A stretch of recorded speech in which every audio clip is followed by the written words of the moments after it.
On Tuesday, the Ministry of Agriculture and Environment held an emergency meeting in Hanoi to address the growing threat of African swine fever and its impact on national food security.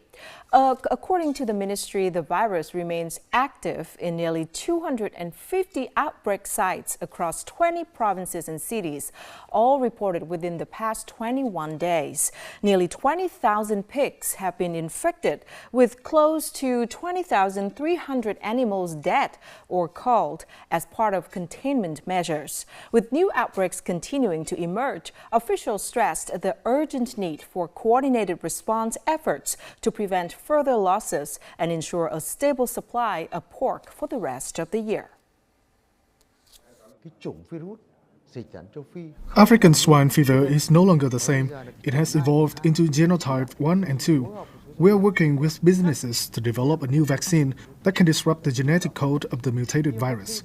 Only a new vaccine can sustainably address the disease, especially as outbreaks are concentrated in small-scale farms. So far, only 4 million doses have been administered, so the ministry has directed the Department of Animal Health to step up communication and farmer guidance.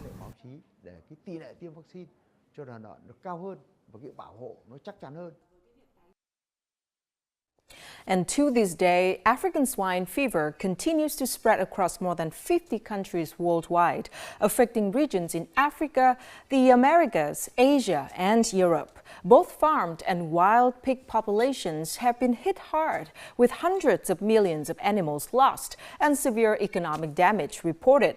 Now, in response, Vietnam has developed its first domestic ASF vaccine, marking an important step in efforts to protect local herds and contribute to the global response. The recent emergence of recombinant strains signals a shifting landscape, posing new challenges for disease control. These developments highlight the need for next-generation vaccines with broader protection. In light of this, domestic research efforts are continuing with a focus on technology adoption and scientific collaboration to accelerate new vaccine candidates. I think the biggest challenge so far for AVAC is the emergence of the recombinant strain, because so far only grower is allowed for using this vaccine. And recently, the new strain emerged from the field that the vaccine cannot effectively protect, such as the genotype 1, 2, the hybrid between the genotype 1 and genotype 2.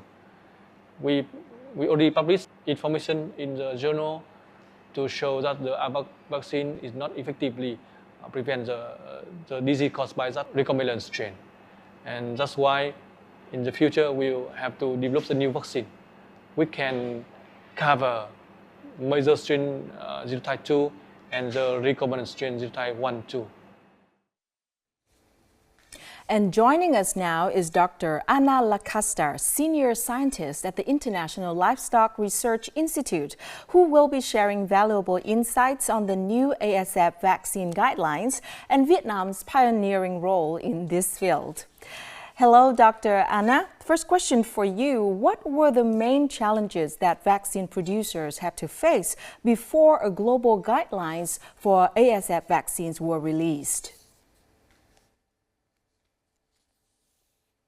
First of all, African swine fever is a very complex disease, so there is not an easy solution for it. So up to this point, as we have the global standards, we were relying on the guidelines for other diseases. And the vaccine manufacturers were also relying on collaborations with specific scientists and research institutions. So the information was a bit limited to be able to design good vaccines. So they were doing their best on designing vaccines that they thought that were the good ones. Yeah, they were ideal to implement in the field. But that supposed a risk for them because the vaccine that they designed today maybe was not complying with tomorrow's standards. What coordinated efforts are needed from international organizations, governments, and industry to ensure that new standards benefit both vaccine developers and farmers?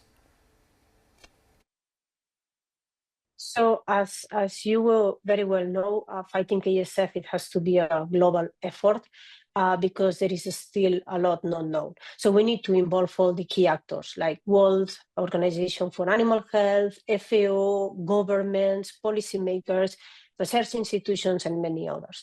So ILRI is in a unique position to do that because we have a good network and we are present in very many countries, apart from the vast expertise that we have. So as I was saying, there is still a lot not known.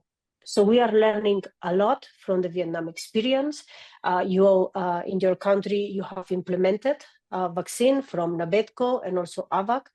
And AVAC is making huge efforts to comply with the new guidelines, the new global standard.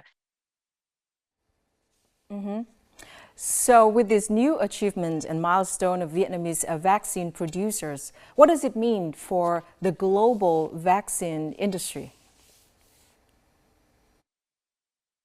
So that was a huge step because it offers like a lot of information for the rest of the countries. So you had outbreaks of ASF, active outbreaks, so you needed a solution, and you find that live attenuated vaccines will be the solution for your farmers. So the implementation of the vaccines was a brave move, I have to say, because it was never before done, that it's allowing the rest of us to learn a lot from the experience. I'm hoping that the vaccine manufacturers and the pig value chain can benefit from that. And we all globally are benefiting already from all the data that those field trials are generating. Well, thank you very much for your sharing today.